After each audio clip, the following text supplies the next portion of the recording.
Lord, I'm listening. And see what happens. Rather than just reading along, we get too much into that habit and we miss what the Lord is saying to us. Okay? Yes, Steph?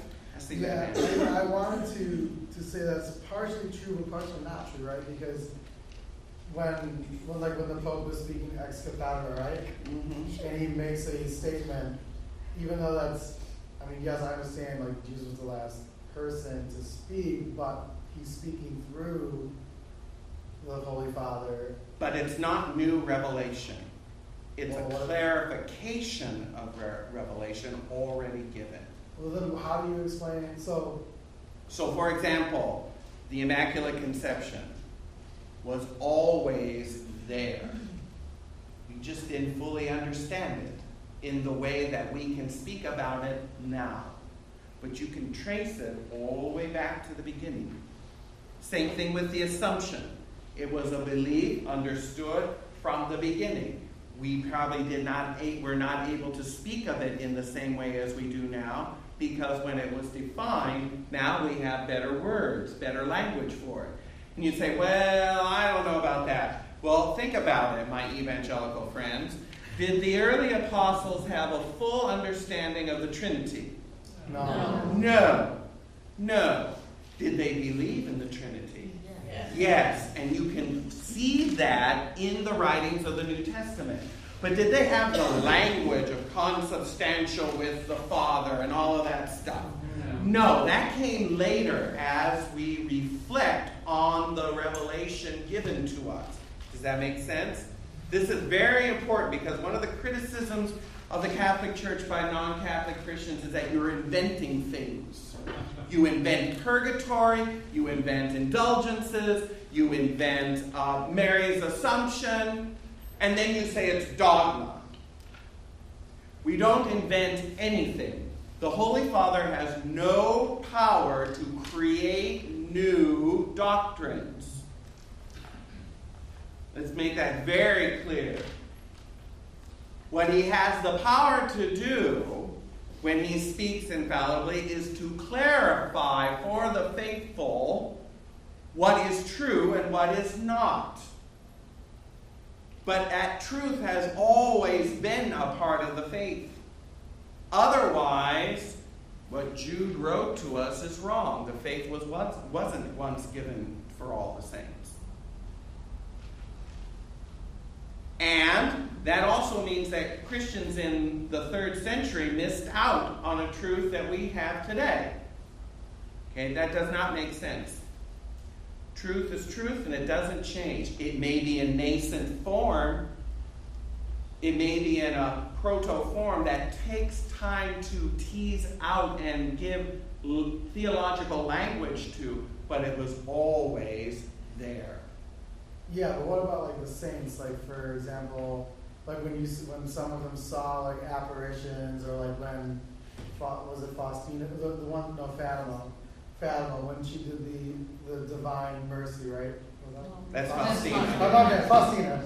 When she did the Divine Mercy and she saw like that future thing, like that wasn't something God necessarily told us, but she saw it. So, and to whom did he give it?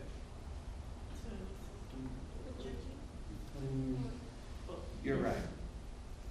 To whom did he give that message to? Sister Faustina. Yes. Period. No, you mean Jesus gave it to Sister Faustina? Yes. Right, so he's speaking to whom? Well, through her. To her. This is what we call private revelation.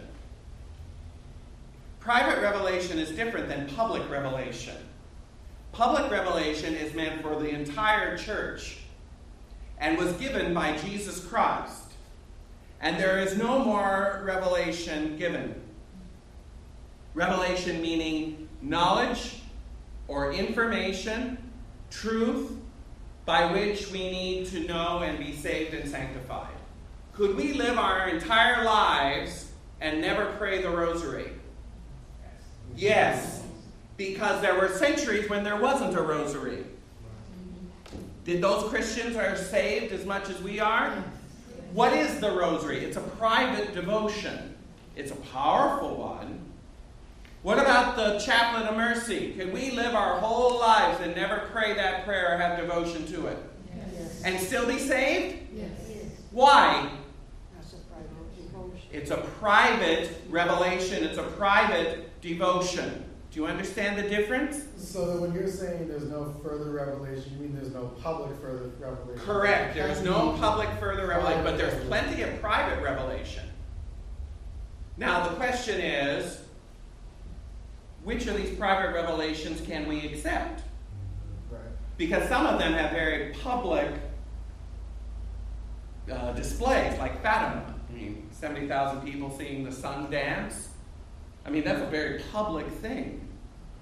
But is anything what Our Lady said in Fatima anything new?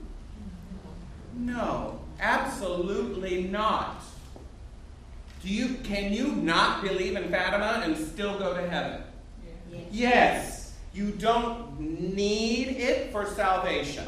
Is it a good idea? Yes. If Our Lady went through all that trouble, I think and the church approves, right? Then it's probably a good idea to hear what she has to say. But do we need it in order to? No. Could we live without it, so to speak? Yes. You know why? Because that's not what saves us. It's Christ in His church through His sacraments is what saves us. Because there were 1,900 years of Christians that never heard of Fatima. There you go. See the difference? It's very important that you note the difference between, and I think this kind of it keeps us away from falling too quickly into, I don't want to say fanaticism, but it also keeps us from falling into sensationalism. This person has this vision. This person has that vision. You know, Our Lady of Medjugorje, Our Lady of this, so-and-so up in such and such place is seeing the child Jesus in a mulberry bush. You know, all of a sudden, you know, it's a pilgrim's shrine, you know? And it's like, it doesn't take away from that, but it's like, I think we need to keep perspective. And the perspective is that devotion, that revelation is for that person. Private revelation is only applicable for that person. They are the only ones that are held responsible for the meaning and message that is given through that revelation. No one else is. No one else is. Okay? Real quick, and then I want to get us to our message to the churches. Going back to public revelations, it's already been, we have to discern certain parts. Then Fully. Then that leads to me, we're susceptible to heresy. We can be, yes. Until the church defines a matter, Yes. there is reasonable flexibility. Okay? A good example of this is the doctrine of the Immaculate Conception. In the 12th and 13th centuries, there were fierce fightings between the Franciscans and the Dominicans over the Immaculate Conception. The Dominicans accepted, if I'm not mistaken, the Immaculate Conception, and the Franciscans did not. And they would fight very bitterly about it. And you would have thought, because this infighting was like tearing apart Europe in the religious realm community, that the Pope would have just said something and ended it. It wasn't until 1848, that the church finally defined the Immaculate Conception. And you go, well, why didn't it do that then? I don't know. Ask God. So you could be a faithful Christian and not believe in the Immaculate Conception as we understand it today back then. You know why? Because the church hadn't defined it one way or the other. Okay? And that was just like the Thomas Aquinas not believing in the Correct. person. Yes. Yeah. Thomas Aquinas is a good example of that. He did not believe in the Immaculate Conception as we understand it today. I thought you didn't believe in purgatory. Oh, no. Or you- Oh, no. Yeah, he wrote about it quite extensively. Yeah. But that was a matter that had already been defined. So that was easy. The Immaculate Conception was not. So it was still up for debate. Now, in all fairness, before you think, well, he just threw it all out. No. I said the way that we understand it now, Thomas Aquinas believed that Mary was conceived in sin, but around 30 days after her conception, she was absolved of all sin. So she was virtually immaculate. But it came after her conception. It wasn't at conception. Scotus argued, no, it was at conception. She never was tainted with sin. Ever. And that was the brunt of the argument. At what point was Mary free from all stain of original sin? It wasn't that she wasn't. It was that when was it that they debated. So again, let's be clear as to what we're fighting about. I would say a modern example of this would be the belief in limbo. Limbo was invented as, it's called theological speculation, to explain how do unbaptized children fit into the plan of salvation. Unbaptized babies, where do they go? We have to uphold the doctrine of original sin and uphold what Jesus said, unless you're born of water and the Spirit, you cannot enter the kingdom of God. So here's an unbaptized baby, stillborn. What do? Where's its soul? Heaven? Hell? Limbo. That's what was invented, to keep the consistency of doctrine. It has never been a doctrine of the church. Never. It's theological speculation. So can you believe in limbo? Sure. Can you not believe in limbo? Sure. Can you believe in purgatory? Yes. Can you not believe in purgatory? No. Because that's a matter defined by the church. You see the difference? So there are some elements of the faith that are still under speculation. Limbo would probably be the easiest one to understand. A more, how do I put it? A more deep matter would be predestination. The doctrine of predestination. That gets really deep. And there's lots of wiggle room. Are these all decided by councils or by... Yes, usually by councils. And almost always it's because something reaches a fevered pitch within the church and the church makes a decision. We need to discern what is good from evil for the faithful to follow. Okay. Are we good? Yeah, one more question. Okay, Tony, just for you. Yeah, okay. Now, as the Protestant or other Christian, they don't honor the Virgin Mary, but do they worship God and Jesus and the Holy Spirit? Oh, yeah. Or just God and Jesus? Yeah. Just the Father and Jesus? Yeah.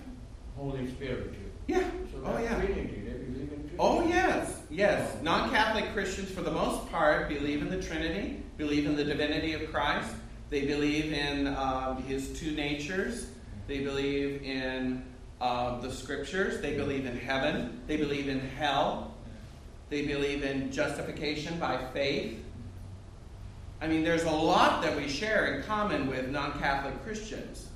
But only Catholic we do the side here and the Father, the Son, and Holy Spirit. There are certain practices that Protestants don't do. Yeah, right. Like when I talked to the lady at work, and she said, no, we don't do that. Only Catholic. It doesn't. And does doing something like that really matter? Yeah. Right. It's a nice, pious act, but it's not something that's going to separate someone from heaven or hell. Right? But it's a reminder. Of course, all of it is. All the sacramentals are. You got to keep that in mind. The whole purpose of sacramentals is to keep us in forever awareness that this world is not our home and that we should focus our minds on things above, not on things beneath. That's the purpose of sacramentals. And non-Catholic Christians have a form of this. It's just not as extensive as ours. They wear crosses. They set up manger scenes, right? Yeah, with Mary, right? They do those things. They just object to what they perceive as the overabundance of things that looks to them like it's paganism. Like statues. Statues are a big obstacle for non-Catholic Christians. They really don't like the statuary in the church.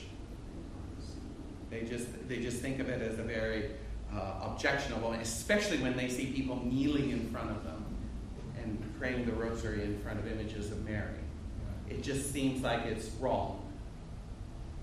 So is it wrong? No, it's not. That's not wrong. No. Because I said we need the help from all. Yes. If the purpose of it is to focus your mind on things above, then yes. We worship. Huh? We worship. As Catholics, we worship. Whereas Protestants, even all they do Bible stuff. Yes. But we worship. What makes worship worship? Sacrifice. Sacrifice. That's the big difference. See, the real issue between Catholics and non-Catholics in our modern day is the issue of sacramentality. They do not have a sacramental theology. What does that mean? They don't believe in the sacraments. They don't have a sacramental theology. It was probably one of the more difficult adjustments I had in converting. It's one thing to know the theology, but it's another thing to get into the mindset or the worldview of sacraments. The idea that Jesus left behind vehicles by which he gives us his grace, through which we grow in our faith. For Protestants, for evangelicals today, all they have is the Bible. The Bible is the sole means by which they get grace and grow in their faith. That's all they have. Period. They don't have devotions. I mean, they have prayer, but I mean, they don't have like the rosary. They don't have the chaplet. They don't have the Stations of the Cross. They don't have visuals like crucifixes and things. They just don't, because they think that they don't need those things. Okay? Yes? Don't they feel at all something missing because they have not